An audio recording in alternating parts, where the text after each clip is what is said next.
Francés y yo acabamos de publicar un libro. Está recién salido. Ha salido hace 15 días aproximadamente. Se llama Conócete a ti mismo, la constitución sextenaria del ser humano, y en él se aborda un tema que va a estar como telón de fondo, no va a ser el elemento central ni mucho menos de esta charla, pero va a estar como telón de fondo de lo que vamos a compartir, en cuanto que lo que hacemos en él es analizar los elementos que constituyen a los seres humanos, a cada uno de nosotros y a cada uno de los componentes de la humanidad actual. Ahí hacemos una aproximación a lo que a mí me gusta denominar el conductor y el coche, entendiendo por coche aquello que hay en nosotros de imperecedero, entendiendo por conductor lo que hay en nosotros de imperecedero, sabiendo que somos conductores que encarnamos en el coche para experienciar esta vivencia humana, y a partir de ahí, y sabiendo que en tradiciones espirituales como el cristianismo se plantea que el ser humano es cuerpo, alma y espíritu, el cuerpo tiene que ver con el coche y el alma y espíritu con ese conductor imperecedero, lo que hacemos Francés y yo es recoger una tradición que viene de muy atrás, que tiene miles de años, que a finales del siglo XIX fue abierta al público por grandes personajes como por ejemplo Elena Blavatsky, y que extiende un poco más ese análisis inicial del cristianismo, planteando que en el ser humano hay 4 componentes perecederos y que por tanto están llamados a morir: el cuerpo físico tal como lo conocemos a simple vista, el cuerpo físico denso, el cuerpo físico etérico o energético, el ámbito emocional y el ámbito mental que todos tenemos ligados a la mente concreta, a eso que desde tiempos inmemoriales y la psicología actual reconoce es el nivel inferior de nuestro plano mental. Y junto con esos componentes del cuaternario inferior de nuestro pequeño yo perecederos, hay otros componentes que son imperecederos. Ese alma y ese espíritu que decía Pablo de Tarso, que decía San Pablo, pero que en la Constitución sextenaria se profundiza más, en cuanto que se habla de espíritu, en cuanto que se habla de alma, y dentro del alma se habla de alma universal, y también se habla, en tercer lugar, de un alma individual, que es la que, entre comillas, está encarnada en cada uno de nosotros, y que en la Constitución sextenaria se le denomina también cuerpo causal, ligado a la mente abstracta y donde, además del alma individual, están las relaciones de causa y efecto que nos acompañan de una vida a otra, y las grandes tendencias, los skandhas que también nos acompañan. Eso es lo que hemos intentado recoger en un texto, no porque no haya textos que hablan de esto, que los hay, y buenos, profundos, pero lo que echábamos en falta, Francés y yo, en un texto que esto lo abordara de una forma más sencilla, más directa, más coloquial y sobre todo con prácticas que pongan en evidencia no solo la presencia de estos componentes, sino cómo estos componentes armonizarlos, equilibrarlos y que todo el coche esté en perfecta disposición de estar al servicio del conductor y que el conductor pueda tomar el mando consciente de nuestra vida. Yo me he ocupado fundamentalmente de la parte más teórica y Francés se ha ocupado de la parte más práctica. Así que le cedo a Francés la palabra para que nos comparta sus impresiones. Gracias, Emilio.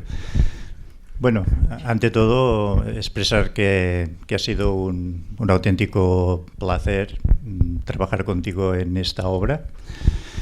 Y efectivamente, el tema de la exposición de la Constitución septenaria podría quedarse como en una especie de conocimiento intelectual más, ¿no?, que añadir a nuestra base de datos, a no ser que lo aterricemos momento a momento en una forma de vivir, ¿no? Hablar de prácticas es casi como una excusa operativa para decir que en el fondo tenemos que aprender a vivir de otra manera, ¿no? A partir de este mayor autoconocimiento. La ventaja que tiene plantearlo como constitución desde el punto de vista de la Constitución septenaria es que nos permite como empezar desde lo más básico, lo más sencillo, lo que atañe al cuerpo físico y ponerlo en forma y armonizarlo, hasta llegar a lo que podría ser trabajo entre comillas relacionado con lo que sería ya el cuerpo más superior, el de Atma, ¿no? Pero mientras tanto, y en el proceso hay mucho que hacer por trabajar y por equilibrar, también en los cuerpos intermedios. Primero el ámbito de la personalidad. Aquí están pues los componentes energéticos, los emocionales, que ya sabemos el trabajo que hay aquí con ello, ¿no? El componente mental, que son los ámbitos de la personalidad. Aquí todo esto sería propiamente el ámbito del crecimiento personal, ya digo yo, con indicaciones que afecta fundamentalmente una forma de vivir y unas prácticas que solo son como refuerzos o añadidos para ayudarnos a entrar en ciertas cosas. Y es solo cuando tenemos un poco equilibrados estos primeros que ya pasamos a estar como influidos por lo que serían estos componentes superiores, que de algún modo empiezan ya a tomar como el mando ellos y a dirigirnos en lo que propiamente sería ya el desarrollo espiritual más allá del crecimiento personal. Y Emilio y yo hemos visto muy oportuno como diferenciar ambos ámbitos y sobre todo ver el carácter progresivo de este trabajo interior, más que nada porque también hemos visto, ¿no?, en el transcurso de nuestra experiencia, hemos visto que es fácil que haya malentendidos en el ámbito de este crecimiento personal y desarrollo personal. Es fácil entrar en valoraciones de dos extremos. Por una parte, de un extremo como de baja autoestima en que uno cree, nunca voy a llegar a. Y por otra parte, en el otro lado del espectro, una especie de, como de autosuficiencia espiritual de, yo ya hay cosas como que ya las he superado, ya estoy como un poco más allá, ¿no? Son como dos extremos que no corresponden a una realidad de nuestro estado actual, prácticamente sin duda. Y está bien que contemos con una orientación, con un mapa que nos oriente y que nos ayude a saber dónde nos encontramos exactamente, qué es lo que necesitamos más reforzar, en qué necesitamos incidir y que nos puede dar también unas claves de puntos en los que puede ser que estemos un poco equivocados y nos vuelva a situar mentalmente, conceptualmente y anímicamente en un escenario más realista, ¿no? Creo que una de las ventajas específicas de esta obra es que está planteado, en la medida en que esto es posible, está planteado un poco como una guía o como un mapa de crecimiento, desde el principio, los primeros estadios hasta los últimos, ya digo, en la medida en que es posible parametrar algo así. Y esto hace que sea una interesante obra de referencia para tener cerca y para consultar determinados ámbitos, una obra que permite subrayar muchas cosas y hacer uno sus propios diagramas y cuadros según sus necesidades.